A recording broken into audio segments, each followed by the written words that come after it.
Alléluia. Amen. Alléluia. Amen. Il est vivant. Il est vivant. Qui applaudissons le nom de Jésus de Nazareth. J'ai dit à une personne cet après-midi qui ne sortira pas dans cette salle de la manière que tu es rentré. Parce que Jésus-Christ, il a une chose qu'il a préparée pour toi, pour ta vie, pour ta destinée, pour ton problème. Il a quelque chose qu'il a préparé. Avant tout, je dis merci à notre bien-aimé le pasteur Simon qui m'a donné cette opportunité d'être devant vous, peuple de Dieu, et sans oublier notre bien-aimé le pasteur Fernando.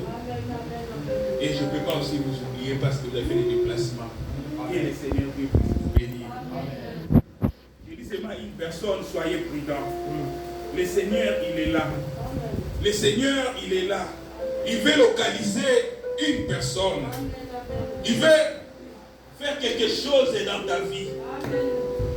Il veut rentrer dans ta vie et te donner la solution. Ne soyez pas distraits. Il est là pour toi. Ce n'est pas en vain que tu es là. Ce n'est pas en vain que tu es là. Ça fait au moins 3 mois. Dans notre église, Dieu il avait mis au cœur de notre ange, le pasteur Simon, que nous puissions parler, nous puissions étudier ce grand thème qui est intitulé La puissance de la parole de Dieu. Nous avons dit que la parole de Dieu contient une puissance. Et le dimanche dernier, nous avons étudié l'histoire d'un paralytique qui a souffert pendant 38 ans. Il avait souffert pendant 38 ans pour recevoir sa guérison. Il a passé 38 ans de souffrance, mais il y avait un jour. Il avait oublié toutes ces souffrances-là. Il y avait un jour, il a été localisé par une personne qui est au-dessus de tout, le médecin. Malgré tant des années, il avait fait devant le portique de Bethsaïda. Malgré toutes les tentatives des échecs qu'il avait subis. Mais ces jours-là, la Bible nous dit, la personne qui agitait l'eau, la personne qui descendait afin que l'eau puisse s'agiter, il était venu en personne à sa rencontre. Et ces jours-là, l'homme-là, il avait trouvé la solution de son handicap. Dites Amen. Et nous avons étudié au moins 3 caractéristiques qui étaient dans cet homme. Nous avons dit que non, il était un homme anonyme. On ne connaissait pas son nom, ni sa situation matrimoniale, s'il était célibataire ou s'il était marié. On ne connaissait pas ni sa profession. On ne connaissait même pas qu'est-ce qui a causé sa maladie de paralytique. Alléluia. Mais tout ce que la Bible nous a détaillé, cet homme, il a souffert pendant 38 ans. Comme j'avais dit le dimanche, nous avons la chance. Ici à Salem, nous sommes peu nombreux. Le pasteur Simon, le pasteur Fernando, papa Jean-Claude, papa Lebo Omagili, peut nous connaître. Peut connaître aussi nos domiciles. Mais il y a dans d'autres endroits, c'est difficile pour que le pasteur, les équipiers connaissent tout le monde parce qu'ils sont full. Alléluia. Amen. Ce n'est pas l'endroit qui guérit. Nous avons étudié que cet homme, il a passé tant des années devant ces portiques de Bethesda sans trouver la solution. Pendant qu'il cherchait à se plonger dans l'eau, à s'avancer dans l'eau, la Bible nous dit qu'il y avait une autre personne qui les devançait. Mais cela n'a pas fait qu'il puisse changer le lieu. Il demeurait toujours dans cet endroit-là. Alléluia. Et nous, aujourd'hui, les chrétiens du 21e siècle, il suffit d'entendre le bruit de gauche à droite. On se lève, on part. On dit qu'ici, il n'y a rien. Ici, il n'y a pas la guérison. Ici, il n'y a pas de miracle. Mais la personne là que j'ai entendue de gauche et à droite, on me dit que non, dès que tu rentres là-bas, dès que tu arrives là-bas, Amen. Ce n'est pas le pasteur qui guérit. Ce n'est pas le prophète qui guérit. C'est Jésus-Christ de Nazareth qui guérit. Nous devons avoir l'attitude de ces paralytiques. Pendant tous ces temps de tentatives, des échecs, il était resté sur place. Jusqu'au jour où la personne qui descendait pour agiter l'eau, il était venu à sa rencontre et il avait eu sa guérison. Dites Amen. Et nous avons parlé aussi, cet homme, il était sans ressources. Il n'avait pas de moyens. Il n'avait pas de quoi à payer quelqu'un pour qu'il puisse l'aider à se lever pendant que l'eau s'agitait, pour l'accompagner à rentrer dans l'eau. Il n'avait pas de moyens, il n'avait pas d'amis, il n'avait pas de famille à côté, mes bien-aimés. Il devait se défendre tout seul. J'avais dit ce jour-là, nous venons à l'église, non parce que maman Julie m'avait appelé, parce que je connais maman Julie, ça fait longtemps. Je viens à l'église parce que pasteur Fernando, ça fait longtemps qu'on travaille ensemble, mais non. Je viens à l'église par rapport à ma relation avec mon Dieu. Amen. Est-ce que vous me suivez? Je ne viens pas à l'église à cause de Papa Lebo. Que non, comme on se connaît depuis l'Angola. Non. Mais je viens à l'église par rapport à ma relation que j'ai avec mon Dieu. Je prépare ma destinée au royaume des cieux. J'avais dit, mari et femme, c'est à la maison. Quand nous venons ici, c'est une question d'individualité. Chacun pour soi. Chacun vient chercher son salut ici. Amen. Donc, ce paralytique, il était tout seul pour chercher son salut. Or, il y a seulement une et seule personne qui peut donner le salut, c'est la personne de Jésus-Christ. Ce n'est pas ton mari. Parce que ton mari, il est pasteur, non. Parce que ta femme, elle est prophétesse, non. Ce n'est pas elle qui peut te donner la solution. Parce que ton frère, ta sœur, elle est X. Non, ce n'est pas à eux. Mais il y a une et seule personne qui peut donner la solution, qui peut nous guérir, c'est la personne de Jésus-Christ de Nazareth. Donc nous devons s'appuyer sur la personne de Jésus-Christ. Amen. Là, je suis en train de faire le rappel pour ceux qui n'étaient pas là le dimanche. Et le troisième point, on avait parlé, cet homme, il était toujours en retard. Lorsque l'ange descendait, l'eau s'agitait, on dit, la première personne qui rentrait dans l'eau, il était guéri. Mais cette personne, comme il n'avait pas de moyens pour payer, quelqu'un pour l'aider à s'avancer, comme il n'avait pas vraiment le pied qui était ferme pour se lever et courir pour aller rentrer, on nous dit qu'il arrivait toujours en retard. Lorsqu'il arrivait, il y avait déjà quelqu'un d'autre qui était déjà plongé. Dites Amen. Il était toujours en retard. Or, arriver en retard, mes bien-aimés, ça peut impacter nos vies. Arriver en retard, ça peut influencer du côté négatif notre vie, mes bien-aimés. On avait dit, la chose que tu trouves utile de le faire au moment que l'idée est venue, faites-le. Il ne faut pas attendre demain. Parce que la journée d'aujourd'hui, c'est pour nous. Demain, c'est Dieu qui connaît demain, mes bien-aimés. La décision que tu peux prendre aujourd'hui, il ne faut pas attendre demain. Il faut le prendre aujourd'hui. Tu veux réaliser une chose, Dès que Dieu te met au cœur, tu le réalises de suite. Il ne faut pas attendre demain. Alléluia. Amen. Cet homme était toujours en retard.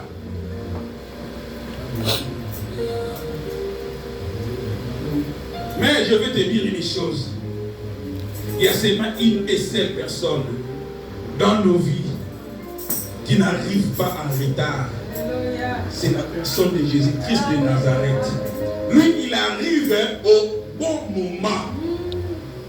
Il arrive à l'heure. Alléluia. Alléluia.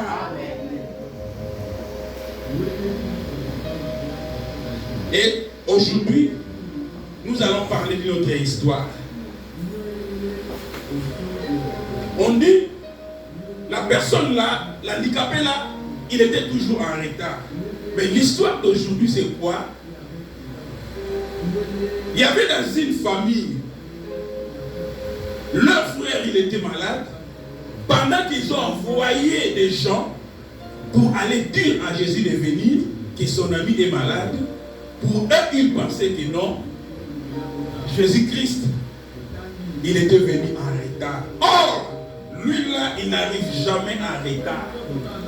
Il vient à l'heure. Car la notion du temps, c'est sa notion, mes bien-aimés. Il est le maître des temps et le maître des circonstances. Comment se fait-il? Lui qui est le maître des temps peut arriver en retard. Il n'arrive jamais en retard. Amen. Amen. Lisons la Bible, la parole du Seigneur, dans le livre des Jean, au chapitre 11, du verset 1 à 44. Jean, chapitre 11, verset 1 à 44. Nous sommes prêts? J'ai eu la parole du Seigneur. Il y avait un homme malade, Lazare de Béthanie, village de Marie et de Marthe, sa sœur. C'était cette Marie qui oignit des parfums du Seigneur et qui lui essuyait les pieds avec ses cheveux. Et c'était son frère Lazare qui était malade. Les sœurs envoyèrent dire à Jésus, Seigneur, voici, celui que tu aimes est malade. Après avoir entendu cela, Jésus dit, cette maladie n'est point à la mort, mais elle est pour la gloire de Dieu, afin que le Fils de Dieu soit glorifié par elle. Or, Jésus aimait Marthe et sa sœur et Lazare. Lorsqu'il a appris que Lazare était malade, il resta 2 jours encore dans les lieux où il était. Et il dit ensuite aux disciples, retournons en Judée. Les disciples lui dirent, Rabbi, les Juifs tout récemment cherchaient à te lapider et tu retournes en Judée. Jésus répondit, n'y a-t-il pas 12 heures au jour? Si quelqu'un marche pendant les jours, il ne penche point, parce qu'il voit la lumière de ce monde. Mais si quelqu'un marche dans la nuit, il penche, parce que la lumière n'est pas en lui. Après ces paroles, il leur dit, Lazare, notre ami, dort, mais je vais le réveiller. Les disciples lui dirent, Seigneur, s'il dort, il sera guéri. Jésus avait parlé de sa mort, mais ils crurent qu'il parlait de l'assoupissement du sommeil.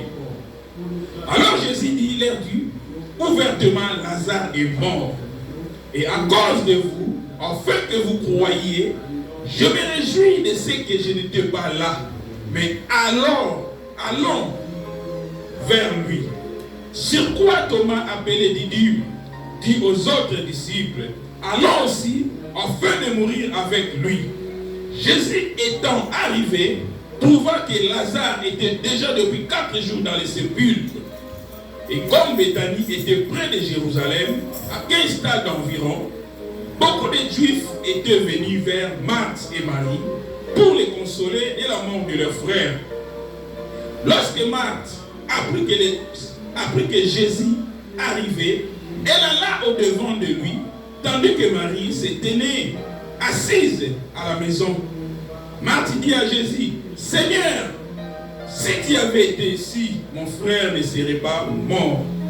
Mais maintenant, même, je sais que tout ce que tu demanderas à Dieu, Dieu te l'accordera. Jésus lui dit, ton frère ressuscitera. Je sais, lui répondit Marthe. Il ressuscitera à la résurrection au dernier jour. Jésus lui dit, je suis la résurrection et la vie. Celui qui croit en moi vivra même s'il meurt. Et quiconque vit et croit en moi ne mourra jamais. Crois-tu cela? Elle lui dit, oui, Seigneur, je crois que tu es le Christ, le Fils de Dieu, qui devait venir dans le monde. Ayant ainsi parlé, elle s'en alla, puis elle appela secrètement Marie, sa sœur, et lui dit, le maître est ici, et il te demande. Dès que Marie y entendu, elle s'éleva promptement et alla vers lui, car Jésus n'était pas encore entré dans le village, mais il était dans le lieu où Marthe l'avait rencontré. Les Juifs qui étaient avec Marie dans la maison et qui la consolaient, l'ayant vu se lever promptement et sortir, le suivirent, disant, elle va au sépulcre pour y pleurer. Lorsque Marie fut arrivée là où était Jésus et qu'elle le vit, elle tomba à ses pieds et lui dit, Seigneur, si tu avais été ici, mon frère ne serait pas mort. Jésus la voyant pleurer, elle et les Juifs qui étaient venus avec elle frémit à son esprit et fit tout ému. Et il dit, où l'avez-vous mis? Seigneur, répondirent-ils, viens et vois. Jésus plaira. C'est quoi les Juifs dirent, voyez comment il l'aimait. Et quelqu'un d'entre eux dit, lui qui a ouvert les yeux à l'aveugle, ne pouvait-il pas faire ainsi que cet homme ne meurt point? Jésus frémissant de nouveau en lui-même, s'est rendu au sépulcre. C'était une grotte et une pierre était placée devant. Jésus dit, ôtez la pierre. Marthe, la sœur du mort, lui dit, Seigneur, il sent déjà. Il y a 4 jours qu'il est là. Jésus lui dit, ne t'ai-je pas dit que si tu crois, tu verras la gloire de Dieu? Ils ôtèrent donc la pierre et Jésus leva les yeux en haut et dit, Père, je te rends grâce de ce que tu m'as exaucé. Pour moi, je savais que tu m'exauces toujours, mais je parlais à cause de la foule qui m'entoure, afin qu'ils croient que c'est toi qui m'as envoyé. Je parlais à cause de la foule, je parlais à cause de l'église, je parlais à cause de ton peuple. Alléluia. Amen. Et il y a de cela, il cria d'une voix forte, Lazare, sort! Et les morts sortis, les pieds et les mains liés de bandes, et le visage enveloppé de linge. Jésus leur dit, déliez-les et laissez-les aller. Parole du Seigneur. Amen. Applaudissons d'abord la parole du Seigneur.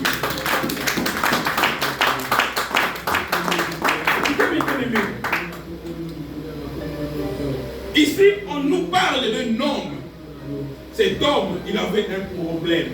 Cet homme, il avait rencontré un problème. Cet homme, il était tombé malade. Dites Amen.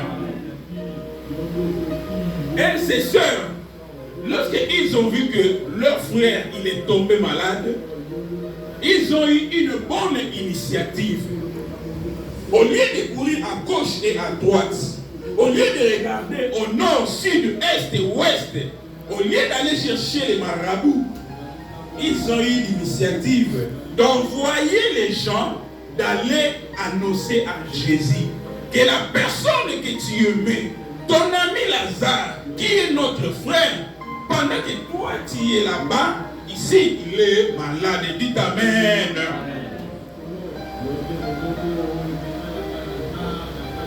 Pourquoi ils ont envoyé des gens?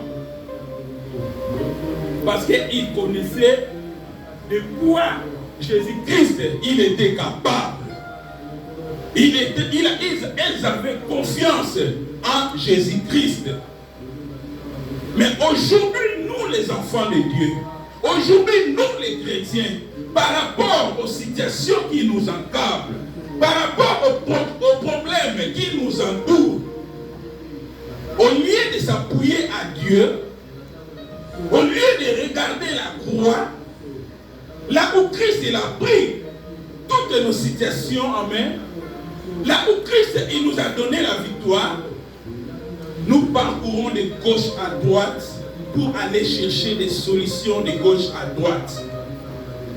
Nous prenons le téléphone, on est pressé d'appeler en Afrique pour essayer de communiquer à nos parents que là où je suis, voici la situation, comment elle commence à s'empirer. Alléluia. Alléluia. Marthe et Marie, ils avaient une bonne idée d'annoncer au Seigneur. Ils ont tourné leur regard vers Dieu.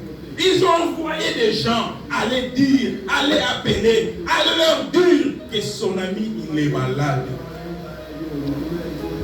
C'est une leçon pour nous, l'Église d'aujourd'hui. Il y a des situations, mes bien-aimés, au lieu de courir de gauche à droite, premièrement, appuie-toi sur ton Dieu. Communique à ton Dieu. Fais montrer ton problème à ton Dieu, car c'est lui seul qui peut t'amener la solution. C'est lui seul qui peut te délivrer ou te guérir, mes bien-aimés, par rapport à la situation. Au lieu de commencer à pleurer, le médecin te donne un diagnostic qui n'est pas vraiment favorable. Au lieu de dire gloire à Dieu et tu t'appuies à Dieu pour lui montrer ce que les médecins ils ont dit, première des choses, tu es troublé mentalement. Tu commences à pleurer. Tu commences à pleurer. Tu commences à rougir tes yeux. Non, nous sommes des chrétiens. Il faut se valoriser. Il faut savoir qui es-tu. Qui toi tu suis. Il faut s'appuyer à Dieu. Oui, il y a des problèmes qui arrivent. Mais nous ne devons pas oublier notre Dieu. Nous ne devons pas oublier notre Dieu. Nous ne devons pas oublier notre Seigneur Jésus-Christ. Sur la croix, il a tout payé. Sur la croix, il a pris notre place. Sur la croix, il a pris notre souffrance. Mais nous sommes pressés à l'oublier. Tu penses que si tu contactes ceux qui sont au pays là-bas, ils vont te donner la solution. Tu penses que si tu contactes le marabout, ils vont te donner la solution. Tu penses que si tu prends le téléphone, tu commences à appeler de gauche à droite, tu auras de bonnes idées, de bonnes initiatives. Non. C'est Jésus qui donne de bonnes initiatives, mes bien-aimés. Il faut s'appuyer à notre Seigneur Jésus-Christ. Il faut s'appuyer à Dieu Tout-Puissant. C'est la seule personne qui peut venir à ton aide. Raison pour laquelle David disait en Psaume 121, je lève mes yeux vers la montagne, d'où me viendra les secours. Les secours me viennent de l'Éternel, celui qui a fait les cieux et la terre. Mais bien aimés, devant les situations qui nous dépassent, oui, nous sommes dans cette heure, nous sommes dans ce monde, il y aura toujours des situations qui vont nous dépasser, mes bien-aimés. Parce que nous sommes limités, l'homme est limité. Mais quand les problèmes arrivent, quand les situations arrivent, levons nos yeux vers Dieu. Cherchons d'abord la face de Dieu. Oui, je vais aller à l'hôpital. Oui, je vais consulter le médecin. Mais premièrement, je vais consulter Dieu. C'est Dieu qui va te donner des orientations à faire. Qui va consulter, mes bien-aimés? Nous sommes pressément à contacter de gauche à droite. On met Dieu de côté. C'est pour cela que nous avons toujours des échecs. Nous sommes pressés de pleurer. Tu penses qu'en faisant sortir des larmes, en faisant rougir tes yeux, tu auras la solution. Non. Regarde d'abord la personne de Jésus-Christ de Nazareth. Sur la croix, il a pris notre place. Sur la croix, il nous appelle. Venez, vous tous qui êtes fatigués et chargés. Nous sommes chargés avec des situations difficiles. Nous sommes chargés avec des maladies. Même si les médecins te donnent des diagnostics mauvais, le médecin te dit que non, là on ne peut plus, on ne peut plus, on ne peut plus. Le dimanche dernier, j'avais dit quoi? Là où les gens voient la négativité, Jésus-Christ voit la positivité. Là où les gens voient les suffisance. Jésus-Christ voit la suffisance, mes bien-aimés. Là où les gens voient que non, ici, c'est fini, il est au moment terminal. Dieu voit, il y a toujours la vie dedans. Il faut se confier à notre Dieu. Il faut s'appuyer à notre Dieu, mes bien-aimés. Le pasteur Fernando il nous a bien enseigné sur ces clés. Il a dit s'appuyer à Dieu, c'est parler à Dieu. C'est se lever parler à Dieu. On peut parler à Dieu que par la prière, mes bien-aimés. Sans la prière, tu ne peux pas parler à ton Dieu. Alléluia.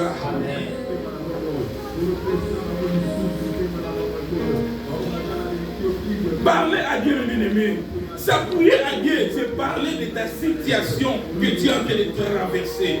Le monde est compliqué. La vie, elle est devenue dure, mes bien-aimés. Il y a des maladies de gauche à droite. Il y a des problèmes spirituels dans les familles. Mais il faut savoir parler à Dieu. Il faut savoir se lever, chercher la face de Dieu. C'est le Dieu Tout-Puissant qui peut y entrer dans ta situation, mes bien-aimés. Marie et Marthe savaient que c'est Jésus qui peut venir à leur secours pour leurs frères.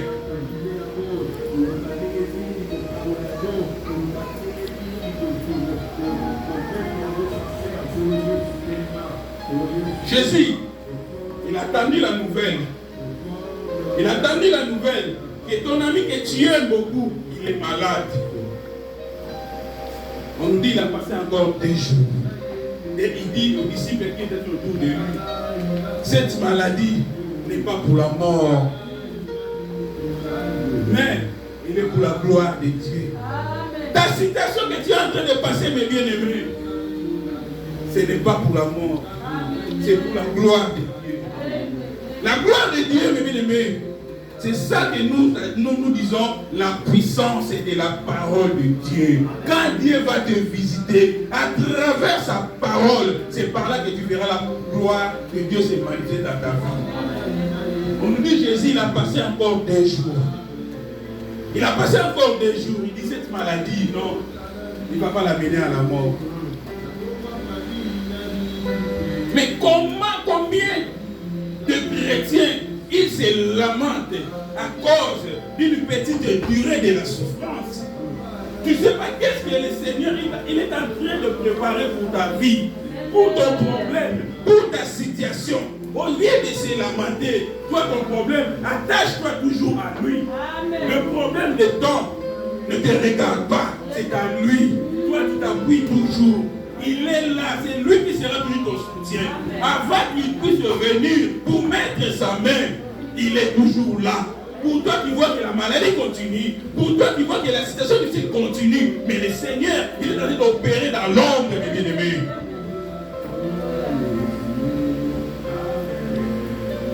Alléluia. Lorsque nous donnons les dons à Jésus, mes bien-aimés, nous appelons l'ennemi. Nous laissons la place, la porte ouverte à l'ennemi.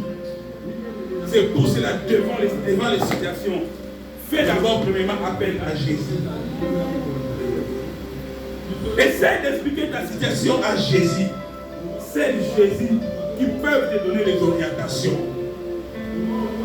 Dieu n'arrive pas à retard, mes bien-aimés, mais il vient à son temps. La Bible nous dit, Dieu fait de bonnes choses à son temps. Ecclésiaste 3:11. Il fait de bonnes choses à son temps. Les disciples, ils ont vu que non. Mais comment se fait-il? Ils l'ont annoncé, mais on est là encore 2 jours. On est là encore 2 jours. Même Marthe et Marie, ils attendaient que le Seigneur venu faire l'intervention. Mais 2 jours passés, il n'était pas toujours là. Dieu n'est pas en retard, mes bien-aimés. Il n'arrive pas en retard dans nos situations. Il est le maître des temps et le maître des circonstances. Devant ta situation, Dieu ne veut pas t'abandonner. Jésus, il attendait son temps pour se déplacer, pour retourner à Béthanie.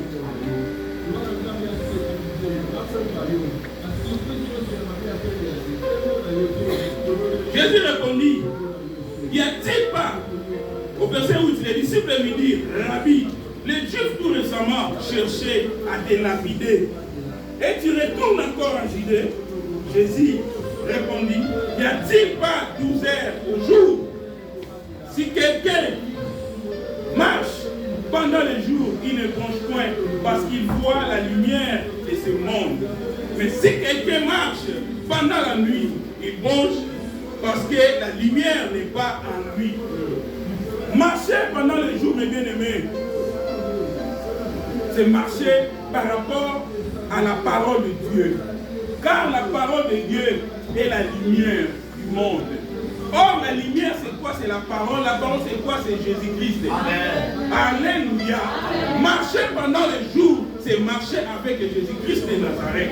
Or, c'est lui-même Jésus qui est la lumière du monde, mes bien-aimés. C'est lui qui va luire dans le monde pour donner l'éclairage que vous puissiez marcher. C'est pour cela que dit aux disciples, si quelqu'un marche pendant le jour, il ne compte pas. Alors, quoi il y a dit? Mes bien-aimés. Et marcher pendant la nuit, c'est quoi? C'est marcher dans les ténèbres. Or, les œuvres du ténèbre, nous les connaissons très bien, mes aimés. Quand tu marches avec les œuvres du ténèbre, quand tu marches dans le péché, quand tu marches avec la haine, quand tu marches avec tout ce que nous connaissons comme œuvre du ténèbre, mes bien-aimés, sache que tu vas tomber. Donc le Seigneur ne sera pas avec toi.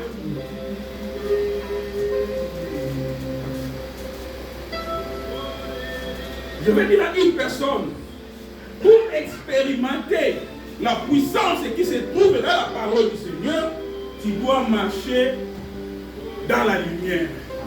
C'est-à-dire, tu dois marcher par rapport à la norme de la parole de Dieu. Tu vas marcher avec, tu dois marcher avec Jésus. C'est impératif. Et là, tu vivras la puissance qui se trouve au sein de la parole de Dieu. Les promesses qui sont dans la parole de Dieu, tu le vivras. C'est par là que la gloire de Dieu va se manifester dans ta vie.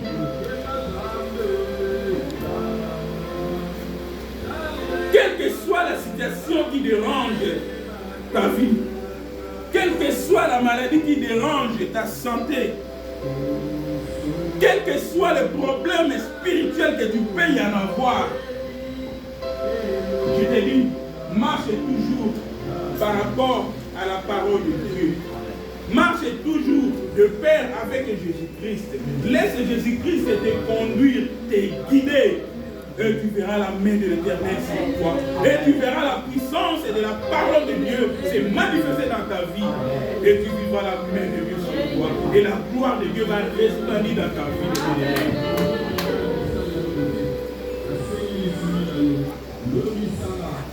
La Bible nous dit comme Jésus-Christ est le Dieu. Il savait ce qui s'est passé à Béthanie. Pendant ces 2 jours-là, il a pris encore. Il savait.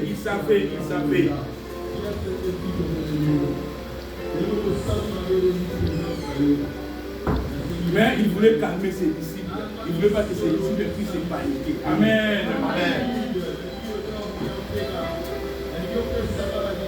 Il a dit que non, notre ami, il dort, il va se réveiller. Mais les disciples, ils n'ont pas compris ce langage codé. Ils pensaient que non, il était en sommeil normal. Et après, il va se lever.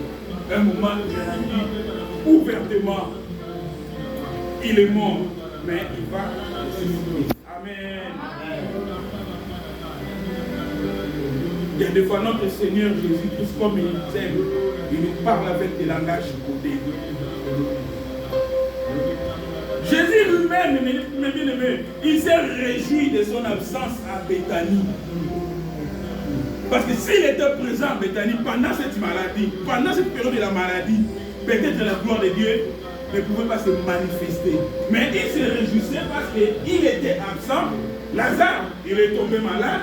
Lazare va mourir. Lazare, on va l'enterrer. Et son arrivée allait porter une autre chose auprès des Juifs qui sont venus pleurer ensemble avec Marie et Marthe et qui allaient faire quelque chose, manifester la puissance de Dieu, la puissance de la parole de Dieu, manifester la gloire de Dieu à travers eux. Dites Amen. Amen. Il s'est réjoui de son absence, les bien-aimés. Il dit notre ami dort. Mais il va réveiller. Je ne connais pas ta situation, mais bien aimé, cet après-midi.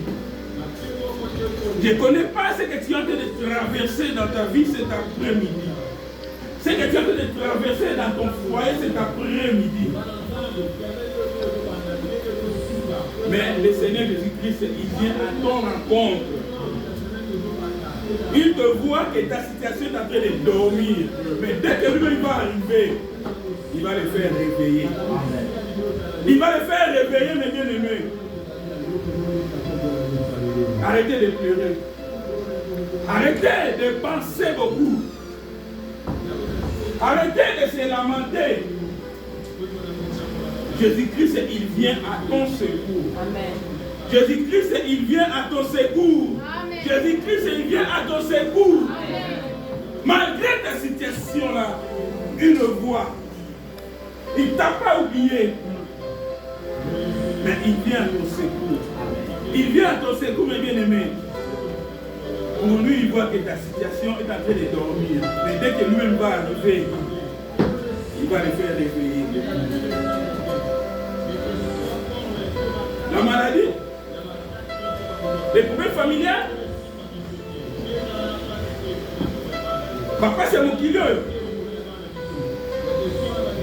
La situation, on a changé. Par blocage. Les mariages. Problème des enfants. Jésus t'a là où t'as la vie qu'ils ont, ils vont à la. Il voit que toutes ces situations sont au repos. Dès qu'il arrive, il va les faire réveiller. Il va les faire réveiller. Garde le silence.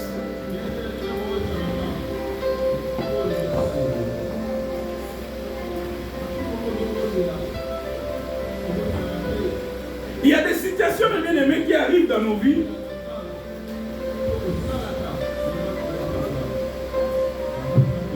Il y a des situations qui arrivent dans nos vies, mes bien-aimés. Pour toi, tu vois que non, ça commence à s'empirer. Mais le Seigneur, il est là une fois. Il ne va pas te laisser s'empirer jusqu'à tel point que non, ça va te dépasser la tête. Non. Il sait à quel moment il va intervenir. Pourquoi il laisse le temps là? Il veut qu'au moment où il va te visiter, tu puisses voir que ton Dieu que toi tu pries, il est vraiment le réel Dieu, il est en vie. Le Dieu que toi tu pries, il est vraiment le Dieu compatissant, le Dieu d'amour. Peut-être que s'il vient directement pour t'aider, pour te faire sortir, tu ne vas pas comprendre la nature de ton Dieu là. C'est pour cela qu'il te laisse. Ne te vois pas que non, il t'a abandonné. Il te laisse dans la souffrance pour se continuer. Non. Il a seulement un petit bout de temps. Et après lui-même, il va se lever, il va venir.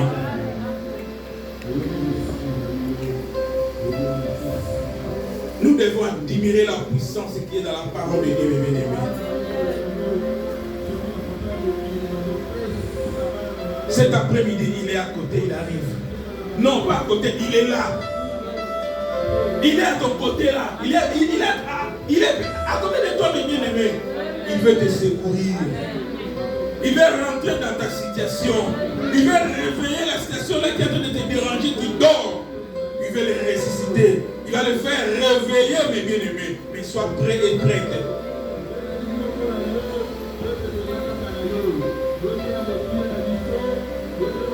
Quelle situation qui dérange ta vie cet après-midi? Comme tu es là. Moi je ne connais pas, moi je ne sais pas. Mais toi-même intérieurement, consciemment, tu sais qui te dérange cet après-midi.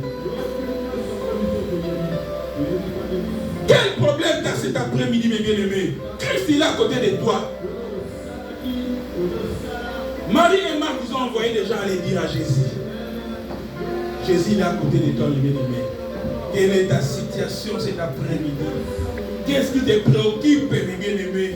Qu'est-ce qui dérange ta vie? Qu'est-ce qui ne va pas? Une maladie? Il est là, Jésus. Il est là, Jésus. Intérieurement, tu peux commencer à lui montrer tout ça, monter Manayo.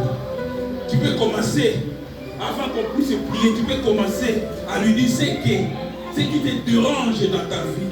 Oui, ça a duré. Mais aujourd'hui, il veut te rencontrer. Aujourd'hui, il veut finir avec cette histoire dans ta vie. Mais sois prêt, sois prête. Qu'est-ce qui dérange ta vie, mes bien-aimés?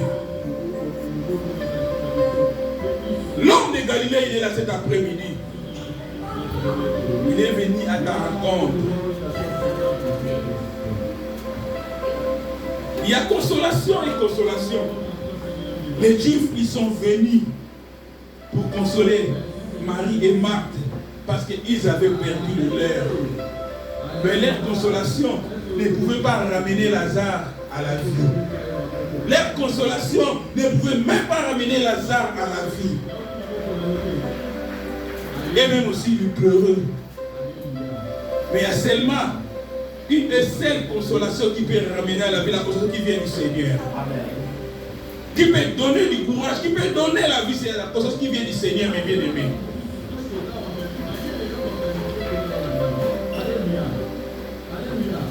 Pour Marthe, il voyait que non, Jésus est arrivé en retard. Marthe dit, Seigneur, si tu avais été ici, mon frère ne serait pas mort. Mais maintenant, même, je sais que tout ce que tu demanderas à Dieu, Dieu te l'accordera. Dites Amen. Donc pour elle voyait que Jésus est venu en retard parce qu'ils ont envoyé les gens, lorsque le frère était malade, Jésus n'était pas se présenter et le frère il est mort, on l'a enterré. 4 jours après, Jésus-Christ est venu. C'est pour ça qu'il dit, si tu étais ici, n'allez pas être mort. Or, c'était le temps pour que Jésus puisse manifester la gloire du Seigneur. Jésus, il attendait son temps, mes bien-aimés. Il ne peut pas venir n'importe comment. Il attendait le temps de son Père. Parce que lui et le Père, ils sont un. C'est pour cela que tu vas voir, Jésus il a dit, même maintenant, je sais. Non, pardon, Marthe. Même maintenant, je sais. Parce qu'elle connaissait la puissance qui était en Jésus. Elle connaissait qui était Jésus. Alléluia. Amen. Il dit, tout ce que tu demanderas à Dieu, Dieu va t'accorder. Jésus dit, ton frère ressuscitera. Cet après-midi, Jésus dit à une personne, ton problème va trouver la vie. Amen. Ton problème va trouver la vie. Amen. La situation qui te fait pleurer va finir cet après-midi. Sois prêt et sois prête au nom de Jésus-Christ. Ayant ainsi parlé, elle s'en alla, puis elle appela secrètement Marie, sa sœur, et lui dit, le maître est ici et il te demande. Dès que Marie y a entendu, elle se leva promptement et alla vers lui, alla vers Jésus, car Jésus n'était pas encore entré dans le village, mais il était dans le lieu où Marthe l'avait rencontré. Les Juifs qui sont venus pour les consoler, dès qu'ils ont vu Marie se lever en toute vitesse, eux aussi se sont levés et disent, ah, là, il va aller encore pleurer au cimetière. Il faut qu'on le suive pour aller les consoler bien bien. Alléluia. Amen. Or, elle a entendu que non, il y a quelqu'un qui est venu. La personne qu'on attendait. Ils ont suivi Marie. Lorsque Marie fut arrivée là où était Jésus et qu'elle vit, elle tomba à ses pieds et lui dit, Seigneur, si tu arrivais ici, si tu avais été ici, mon frère ne serait pas mort. Même discours avec sa sœur.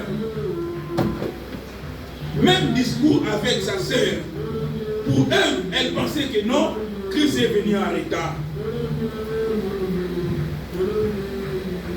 Jésus la voyant pleurant, et les Juifs qui étaient venus avec elle frémit en son esprit et furent tous émus.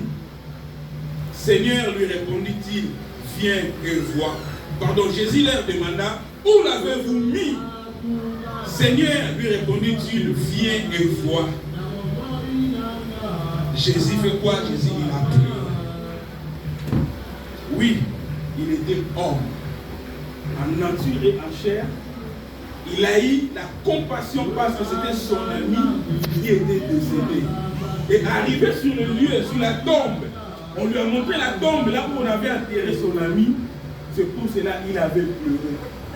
Il avait pleuré aussi parce qu'il a vu les gens et ses sœurs en train de pleurer. Alléluia. Amen. Mais il était Dieu.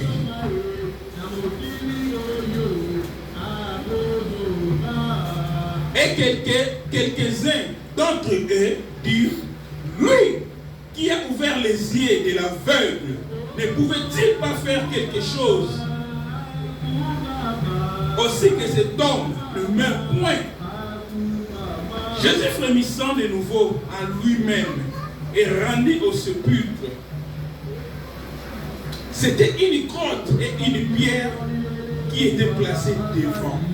Jésus dit, ôtez cette pierre, ôtez cette pierre.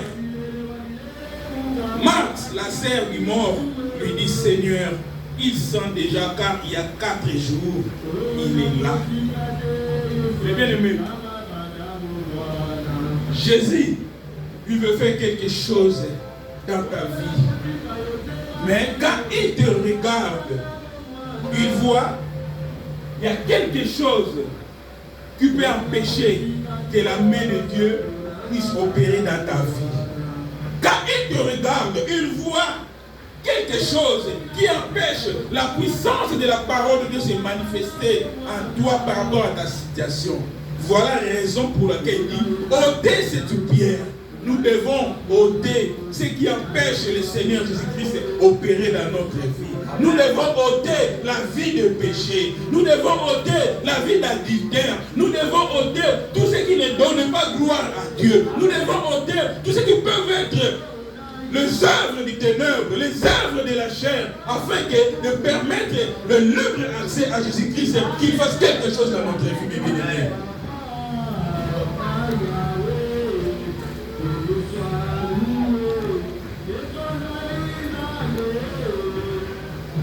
Jésus dit, ôtez la pierre.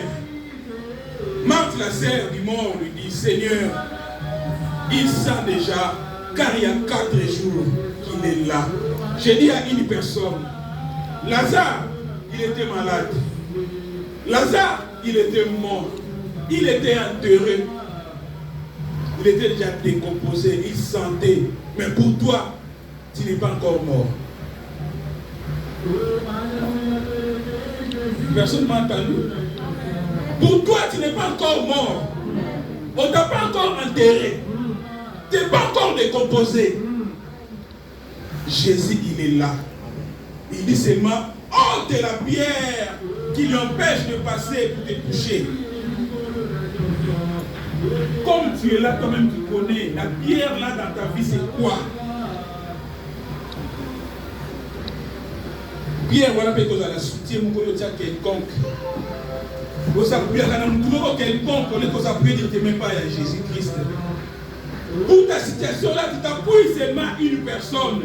C'est lui qui est ton soutien, c'est lui qui est en train de t'aider. Mais malgré qu'il est ton soutien, qu'il t'aide, mais il n'y a rien qui s'avance. Aujourd'hui, Jésus dit, il faut l'enlever d'abord. Lui, il est là, il est devant. Il est devant, il veut qu'il puisse l'enlever. Il veut faire quelque chose dans ta vie. Il veut bouger cette situation-là qui t'empêche d'aller de l'avant. Il veut te guérir avec cette maladie. Mais toi-même, commence à enlever d'abord la pierre. La pierre, là, bien aimé, peut être aussi de penser que toi-même tu mets dans ta tête. La pierre, là, peut être aussi des choses qui sont passées longtemps, que tu continues à mettre dans ta tête, qui bouleversent ta vie. Au salari kamoro kala, au temple la carte toujours dans mon mutuna yo. Jésus a dit, il est là, il est à la porte, il est à côté. Il faut l'enlever d'abord, il faut l'enlever. Il veut te toucher, il veut bousculer ta vie, il veut changer ta vie. Mais enlève d'abord la pierre, mes bien-aimés. Enlève d'abord la pierre. Le Seigneur, il est là, mes bien-aimés. Jésus-Christ, il est là, mes bien-aimés. Il veut changer ta vie. Il veut changer ta situation. Il veut changer ta situation. La Bible nous dit rien n'était possible à Dieu. Rien n'était possible à celui qui croit, mes bien-aimés. Nous croyons à Dieu Tout-Puissant. Nous croyons à Jésus-Christ. Jésus-Christ, il a tout emporté sur la croix. Il est là cet après-midi. Il dit, enlève la pierre. Le mot là, il va nous empêcher. Pourquoi qu'on l'a mouka? Pourquoi qu'on résiste? Le mot là, il va nous le mot là, il va nous bien-aimé. Il va nous dire, il va nous dire. Et ça dit, il va nous dire, il va nous dire. Il voulait opérer dans ta vie. La Bible nous dit, il ôtèrent donc la pierre. Et Jésus levant les yeux en haut. Et dit, Père, je te rends grâce de ce que tu m'as exaucé. Pour moi, je savais que tu m'exauces toujours, mais je parle à cause de la foule. Alléluia. Je parle à cause de la foule.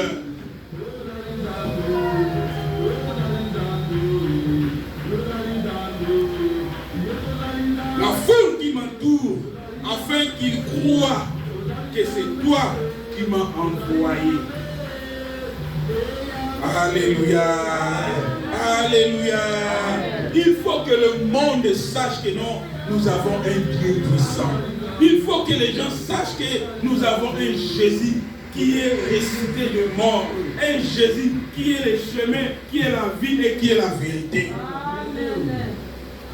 Ayant dit cela, il cria d'une voix forte, Lazare, sors!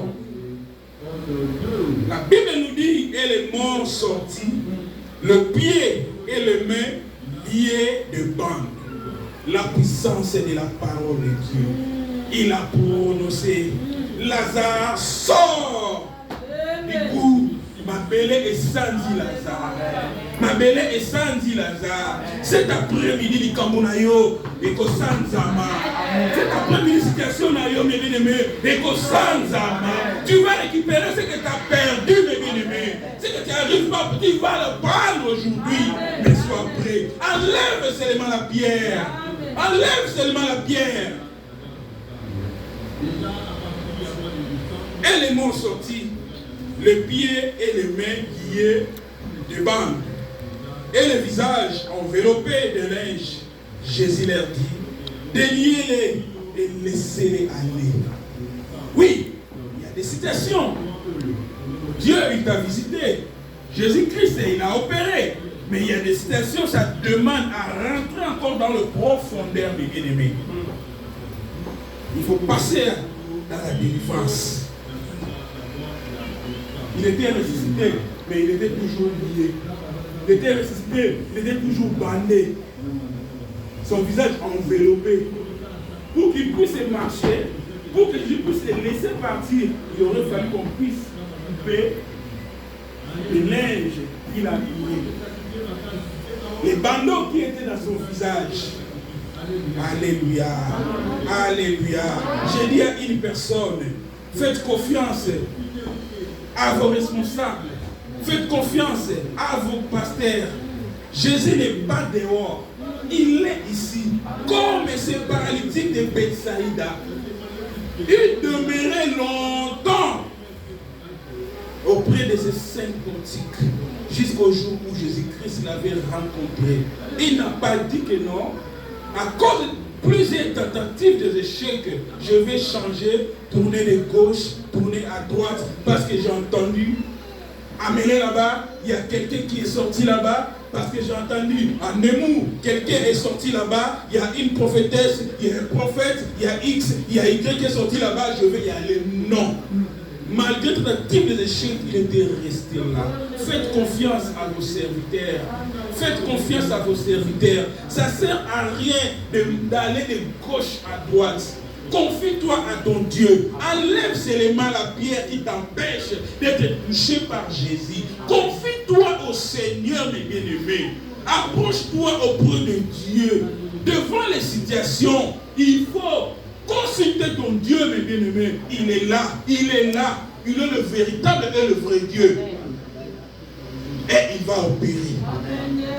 Rien n'était possible à Dieu. Notre Dieu est réel. Notre Dieu est le vivant. Que le Seigneur Dieu puisse vous bénir.